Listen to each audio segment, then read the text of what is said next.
Namaste, welcome to 5G News.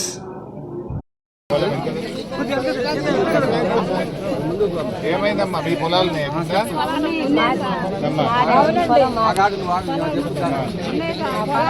పొలాలు ఉదయం 6 గంటలకు మా సార్ పొలం కాడికి పోయినప్పుడు చాలా ఫుల్గా వస్తుందని మోటార్లు లాగుదామని వెళ్ళేసరికి కొంచెం వస్తున్నాయి. తాడు ఆధారం ఏం లేక ఇంటికి వచ్చి వాళ్ళ డాడీని తీసుకొని ఆయన ఒక తాడు తీసుకొని పోయేసరికి మొత్తం మోటార్లు మునిగినాయి. ఇక నాన్న వద్దులే కాలం పొల్లిపోతుంది, మన వల్ల కాలం కట్ అయిద్దేమో అనేసి వచ్చాక ఒక ఆఫీసర్ అమ్మాయి వచ్చింది. ఎవరో ఒక వచ్చిన ఆమె ఏం చేసింది, వచ్చి తూములు ఏమైనా ఉంటే లేపుకుంటూ వచ్చినట్టయితే పై వాళ్ళకి ఫోన్ చేసో ఏదన్నా రిక్వెస్ట్ చేసో కొంచెం తూములు లేపుకుంటా గేట్లు ఎత్తుకుంటూ వస్తే అనిలు వెళ్ళిపోయాయి, కాలం ఇటు తెగపోయాయి. అవి ఏం చేయకుండా అంతలో కొన్ని చెప్పులు ఊడిపోతున్నాయి. ఆ చెప్పులు కడుక్కొని పోయారు అధికారులు వచ్చి, కానీ ఏమేం చేయలేదు సారు. మొత్తం అంత మాత్రం ఊరు పొలివేరు దాటిందో దాటలేదో కాలం తెగిపోయిన పోవటం. ఇటు కట్ట ఉన్నది, ఈ కట్ట అట్లా ఆపేసరికి మొత్తం ఊరి మీద పడ్డాయి. ఫస్ట్ ఆ కట్ట ఫ్లోట్ అయి తెప్పలకి ఆ కట్ట ఎప్పుడైతే కట్టిందో మొత్తం అలా అటు పొలాల మీద పడ్డాయి.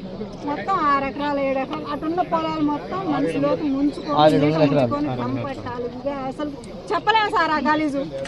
అసలు అది గోదావరి గలీజు పెట్టి మేట పెట్టే కాడ మేట పెట్టింది, కంపొచ్చే కాడ కంపొచ్చింది. ఏర్లు మొదళ్ళు ఎన్ని రకాలుగా ఉండాల్సింది అన్ని రకాలుగా వచ్చేసి పొలాల లాగినాయి. మొత్తం మోటార్లు కొట్టపోయినాయి సారు. తాట పెట్టెలు ఒకటే నిలబడ్డాయి, అవి కూడా బావుల్లో దిగబడిపోయినాయి. మొత్తం అయ్యేం జరిగింది, మొత్తం వండి పెట్టి ఉన్నాయి. సర్లకు చూద్దాం అనిపోతే ఏం లేదు వాటిల్లో. అసలు మళ్ళీ కొత్తవి కొనుక్కొని కొత్తవి చేసుకోవాల్సిందే. పొలం ఇంకా తేలేదు సార్, పొలం ఇంకా తేలేదు. గేట్లు ఎత్తినట్టయితే మాకు ఇప్పలే లేకపోయేది మొత్తం సార్. ఏ తూములు మంచిగా తూముల వరకు లాకులు చేసి సార్, ఎలింగ్లు పెట్టి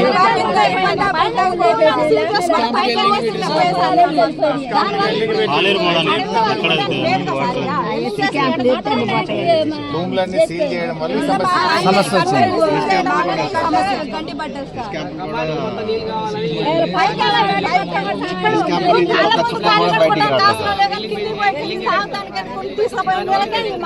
వచ్చింది. ఆశ్చర్యంగా ఒక ముఖ్యమంత్రి, ప్రజలకు ఊరడించాల్సింది, ధైర్యం చెప్పాల్సిన ముఖ్యమంత్రి వరదలు ప్రారంభమైన 2 రోజుల వరకు పత్తా లేకుండా పోయి ఆయన తప్పును దాచిపెట్టుకోవడం కొరకు వచ్చే రావడమే మొదలే కేసీఆర్ గారి పైన, కేటీఆర్ గారి పైన, హరీష్ రావు గారి పైన, బీఆర్ఎస్ పార్టీ పైన నిందలేసే పని మొదలుపెట్టినాడు. వచ్చింది వరద ప్రాంతాలు చూడడానికి, ప్రజలకు ధైర్యం చెప్పడానికి, రిలీఫ్ ఇవ్వడానికి వచ్చిన పద్ధతిలో లేడు. ఆయనకు పెండ్లికి సావుకు తేడా తెలుస్తలేదు.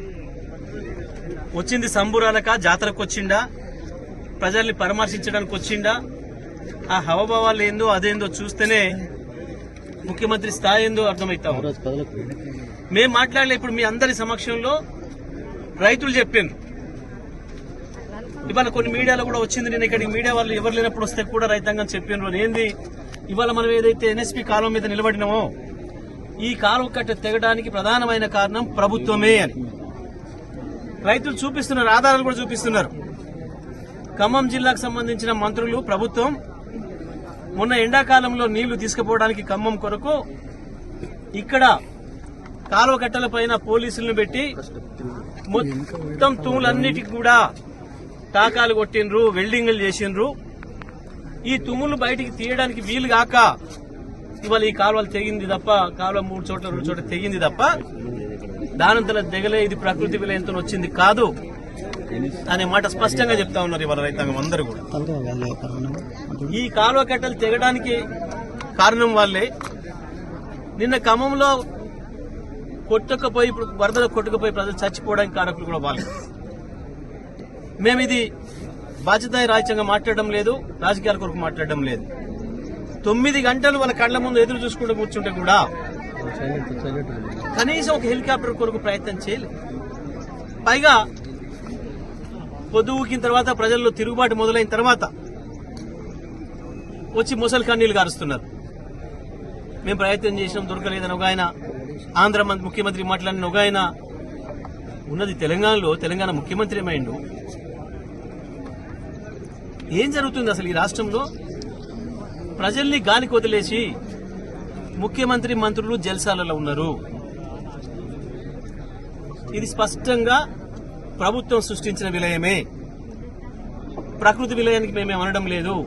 కానీ వాళ్ళ ఈ కాలువ దిగిపోయి వేలాది ఎకరాలలో పంట నాశనం అయిపోవడమే కాదు, ఇంకా 2 పంటల వరకు కూడా వాళ్ళు చేసుకునే పరిస్థితి లేదా రైతాంగం ఇసుక మెటల్తో వేలాది ఎకరాలు. దీని విషయంలో ఇక్కడ ప్రభుత్వమే పూర్తిగా బాధ్యత వహించాల్సి ఉంది. కాబట్టి ఆ రైతాంగం డిమాండ్ చేస్తున్నారు, మాకు పొలాలను ఎప్పుడో చేసేయండి, మాకేం పైసలు ఎక్కర్లేదు, మా పొలాలని మళ్ళీ ఉన్నట్టుగా ప్రభుత్వమే చేసేయమని వాళ్ళు అడుగుతున్నారు, మాకు చెప్తున్నారు, డిమాండ్ చేయండి అని హరీష్ రావు గారికి సబితమ్మ గారికి మాకు చెప్తా ఉన్నారు. ఈ రకంగా మా తరఫున మాట్లాడండి అని చెప్తున్నారు. మేము మాట్లాడితే రాజకీయం అని మాట్లాడుతున్నారు, మేము మాట్లాడక ముందే మీరు రాజకీయం మాట్లాడుతున్నారు. మీకంటే ముందే మా వాళ్ళే ప్రజలలో ఉన్నారు, మా బీఆర్ఎస్ పార్టీ కార్యకర్తలే ప్రజలలో ఉన్నారు.